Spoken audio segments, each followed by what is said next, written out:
Magandang araw mga kaibigan. Bigyan natin ng reaction opinion itong post ang balita ngayon na kung saan sobrang nasupalpal, nabulaga, napahiya si ex-Senator Trillanes sa mga pahayag ni Ombudsman Boying Rimulya. Okay to. Title, Trillanes itinanggi, Rimulya umamin sa pakikipag-usap sa mga investigador ng ICC. Ito. Mariing itinanggi ni dating Senador Antonio Trillanes IV na may naganap na mga pagpupulong kaugnay ng International Criminal Court sa panayam sa kanya ni broadcast journalist Jessica Soho noong March 1, 2026. Nang tanungin siya hinggil sa aligasyon ng 18 dating sundalo tungkol sa umano'y sikretong pakikipagpulong sa mga ICC investigators, diretsahan ang kanyang sagot. Sabi niyo, wala pong mga ganyang mga meetings. Ang ginagawa kasi nila kumo ngayon ay nasa hot water si Saldico, parang madampihan ka lang ni Saldico, parang nasa impyerno ka na. Yan sabi niya, walang ganyan meeting. Iginiit ni Trillanes na walang katotohanan ang paratang na may naganap na koordinasyon o pagpupulong sa ICC. Recorded yan Recorded. Salamat na lang at na-interview siya ni Madam Jessica Soho. Ito naman. Boying Rimulya naman.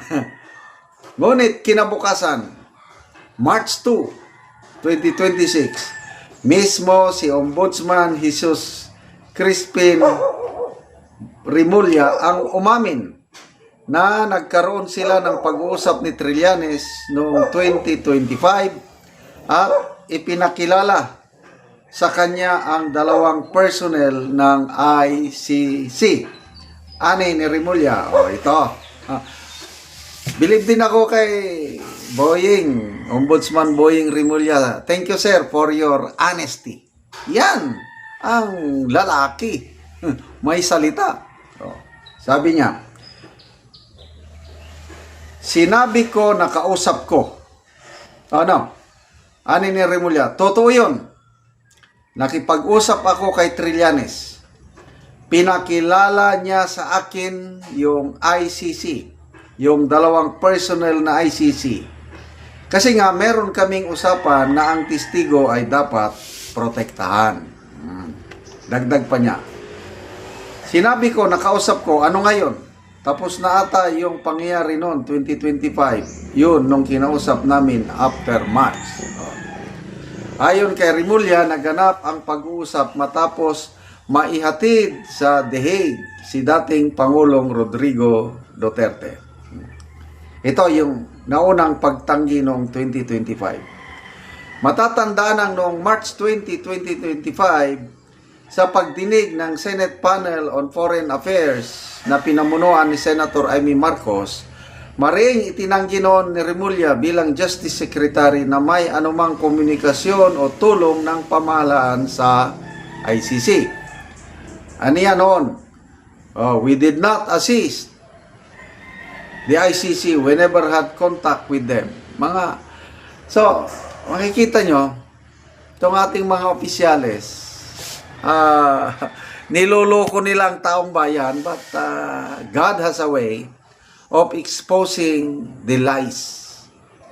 So, salamat at may mga 18 Marines na nagsabi ng katotohanan. Kaya, dahil nabubuking sila, napipilitan silang umamin.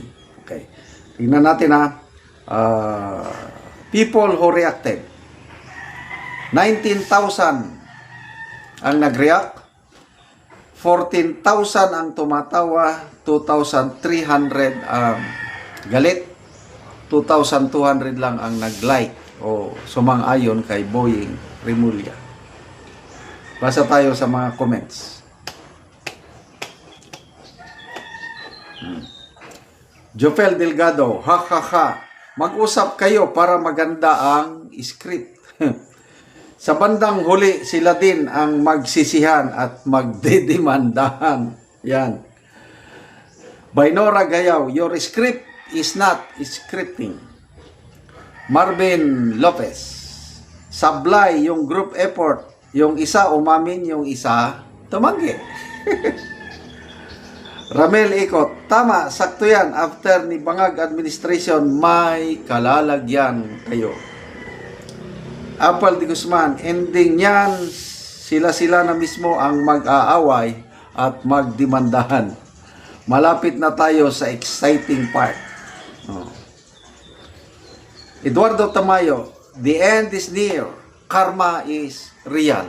And now, napakanta tayo, tuloy tayo. The end is near. And so I face the final curtain. My friend, I'll say it clear. I'll state my case, of which I'm certain. I live a life that's full. I traveled it in every highway. And more, much more than this, I did it my way. So, malapit na talaga ang katapusan. I don't know kung hanggang kailan yan. So, sabi nga ng ating Tatay Digong, there will always be a day of reckoning. Malapit na po tayo. Konting tiis na lang. Ganyan naman ang mga bida, di ba? Nagpapabugbog muna. Then in the end, sikat ang bida. Oh. Ganyan din ang ating Tatay Digong, ang ating BP Sara. Binubugbog nila ngayon. Sige, bugbugin nyo lang. Darating ang panahon, paggulong ng palad. Oh. Gulong ng palad ay buhay, ang buhay ay gulong ng palad. Ang hantungan ay kapalaran, kung minsa'y nasa ibabaw. So, good luck po mga ang ating ombudsman at dating senador. Sana mag-usap kayo ng maigi para hindi na kayo mabuking sa sunod. Salamat mga kaibigan sa inyong pagsubaybay sa ating channel. Nakakatulong kayo ng malaki sa tribong Talanding ng Bukidnon dahil ang income natin sa channel na ito ay pantulong po sa tribo. Namimigay tayo ng libreng yero at pako para makapagpatayo sila ng mas maayos na tirahan. Panoorin nyo ang video na ito. Ani ang natagaan namo og yero, so mag-atop na ni siya karon.